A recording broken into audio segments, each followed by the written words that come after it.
Hoje nós vamos falar sobre a segunda lei de Mendel, ou lei da segregação independente dos genes. Você vai entender por que indivíduos de características semelhantes podem apresentar na descendência uma gama muito grande de características possíveis. Por exemplo, um casal de olhos e cabelos escuros pode ter filhos de olhos e cabelos escuros, de olhos claros e cabelos escuros, de olhos escuros e cabelos claros ou de olhos e cabelos claros. Isso se explica pela segunda lei de Mendel. Vamos ver? Olha, turma, nós estamos aqui novamente e hoje para ver a segunda lei de Mendel. Nós lembramos daquela aula que nós demos a primeira lei de Mendel, não é verdade? Pela primeira lei de Mendel, a genética, ela seguia certas regras estritas. Quais eram essas regras? Cada característica do indivíduo era determinado por um par de fatores, que nós chamamos de genes. Um par genético determina um caráter do indivíduo, um fenótipo do indivíduo. Esses fatores, esses genes, separam-se na formação dos gametas. E todos os gametas têm a mesma probabilidade de fecundação. Hoje nós vamos ver a segunda lei de Mendel. Quando é que nós usamos a segunda lei de Mendel? Quando envolver mais do que uma única característica ao mesmo tempo, para dois ou mais pares genéticos. Por exemplo, um indivíduo vai produzir gametas que têm as características, os genes, para cor de cabelo, para cor de olhos, para formato do cabelo, se é liso, se é ondulado, para também a cor da pele, para ver se ele é albino ou não. E tudo isso vai formar um único indivíduo formado por gametas que venham do pai e da mãe. E todas essas características, ao mesmo tempo, vão ser miscigenadas no indivíduo. Para estudar este tipo de cruzamento, nós usamos a segunda lei de Mendel. E devemos também lembrar que nós só podemos usar a segunda lei de Mendel quando estes genes estiverem em pares de cromossomos homólogos diferentes. Se eles estiverem em cromossomos homólogos iguais, nós teremos um caso de linkage. Vamos ver então e ver o resumo para quando é que nós usamos a segunda lei de Mendel. Venham conosco. Vamos lá ver. Segunda lei de Mendel, também chamada lei da segregação independente dos genes. Eles vão segregar independentemente para os gametas. Esta lei serve para o estudo de dois ou mais pares genéticos. Dois ou mais pares genéticos.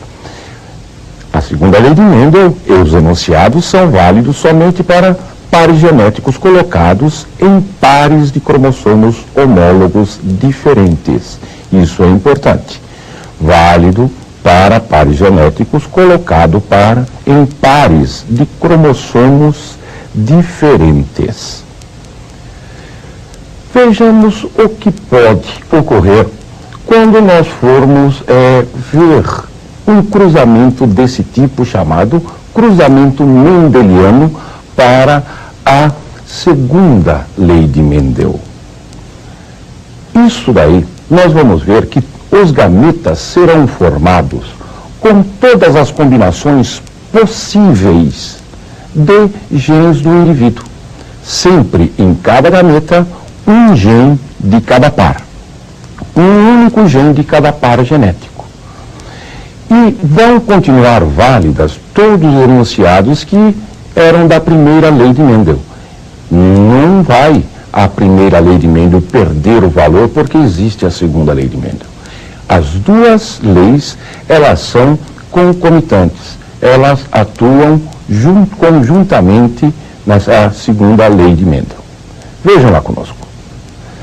O indivíduo produz todos os gametas possíveis e esses gametas possíveis terão sempre um gene de cada par de genes e em proporções iguais. E importante, continuam os válidos enunciados da primeira lei de Mendel. Vamos ver um tipo de cruzamento mendeliano que nós poderemos fazer quando eu pego, por exemplo, um dihibridismo. O que vem a ser um dihibridismo? Quando eu vejo duas características do indivíduo ao mesmo tempo. Quando eu pego três características ao mesmo tempo, estarei falando de trihibridismo. De quatro características a mais, seria polihibridismo. Em um caso de dihibridismo, nós vamos ver que continuam válidas tudo da primeira e da segunda lei de Mendel. Vejamos. Imagine uma geração de pais, que eu vou chamar de geração P. Um indivíduo puro dominante. Ele é puro para o primeiro par genético, azão-azão. E é puro também para o segundo par genético, bezão-bezão. Esse indivíduo é totalmente homozigoto dominante. Quando eu cruzo com um outro indivíduo duplamente recessivo, um indivíduo birrecessivo, para o par A recessivo, azinho-azinho, para o par B recessivo, bezinho-bezinho. Este indivíduo produzirá todos os seus gametas com azão e bezão, um gene de cada par, azão e bezão. Este outro indivíduo produzirá todos os seus gametas, azinho e bezinho, um gene de cada par. Quando um gameta do tipo azão-bezão cruzar com um gameta do tipo azinho-bezinho, vai produzir a geração primeira de filhos, geração F1, onde todos os indivíduos terão azão do pai e azinho da mãe. Azão-azinho. Terão bezão do pai e o bezinho da mãe. Todos eles serão do tipo dihíbrido. Agora, quando eu autocruzo esses dois indivíduos, eu vou produzir gameta azão-bezão, gameta azão-bezinho, gameta azinho-bezão e gameta azinho-bezinho. 4 tipos de gametas para este indivíduo. E os mesmos 4 tipos de gametas para este outro, azão-bezão, azão-bezinho, azinho-bezão e azinho-bezinho. Quando eu faço a tabela de cruzamento, por exemplo, neste primeiro indivíduo, azão da mãe, azão do pai, bezão da mãe, bezão do pai. E eu vou fazer todos esses indivíduos. Vejam, aqui eu tenho 4 tipos de gameta diferentes, 4 tipos de gameta diferentes. Eu vou ter, então, 16 encontros gaméticos possíveis. E vejam, eu tenho 9 indivíduos desses 16 dominantes para as duas características. 3 indivíduos dominantes para a primeira característica e recessivos para a segunda característica. 3 indivíduos recessivos para a primeira característica e dominantes para a segunda. E somente um, esse último aqui, birrecessivo. Mas vejam, essa proporção 9 para 3 para 3 para 1 é quando eu tenho o cruzamento de 2 dihíbridos. Mas, às vezes, eu tenho um cruzamento em que um deles não é igual ao outro. Por exemplo, nesse caso que nós temos aqui.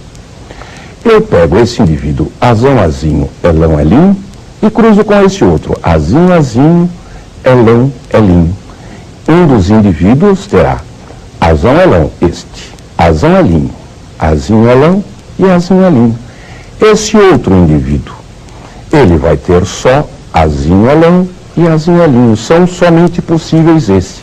Aqui dentro eu terei 8 indivíduos, dos quais 3 serão dominantes para as duas características. 3 recessivo para a primeira característica e dominante para a segunda. Um deles somente dominante para a primeira e recessivo para a segunda. E um totalmente recessivo. fica às vezes difícil para a gente saber quantos tipos de gameta formará cada um dos indivíduos.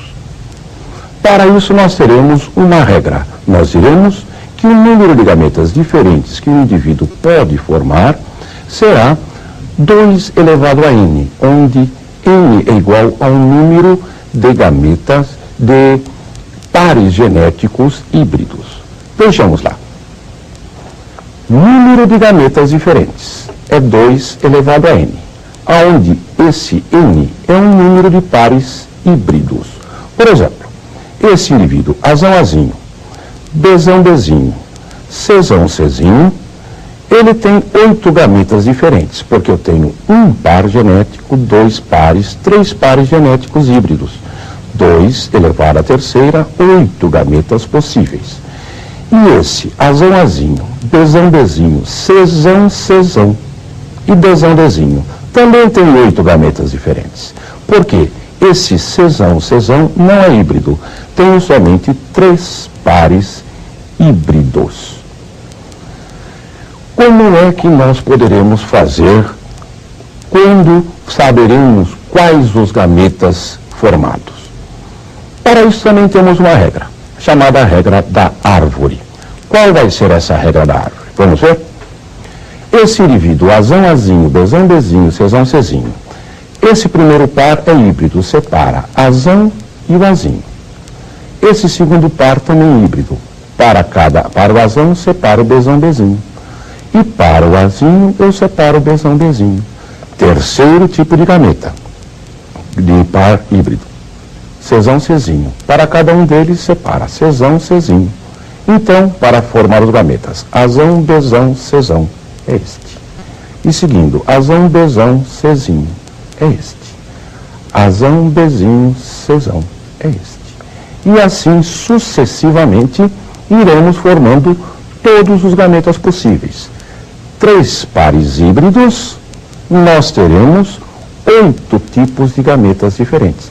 Dessa maneira, é muito simples descobrir o número de gametas.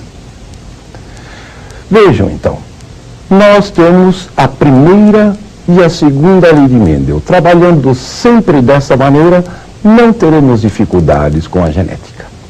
Até a próxima, quando estaremos aqui com mais uma parte da biologia.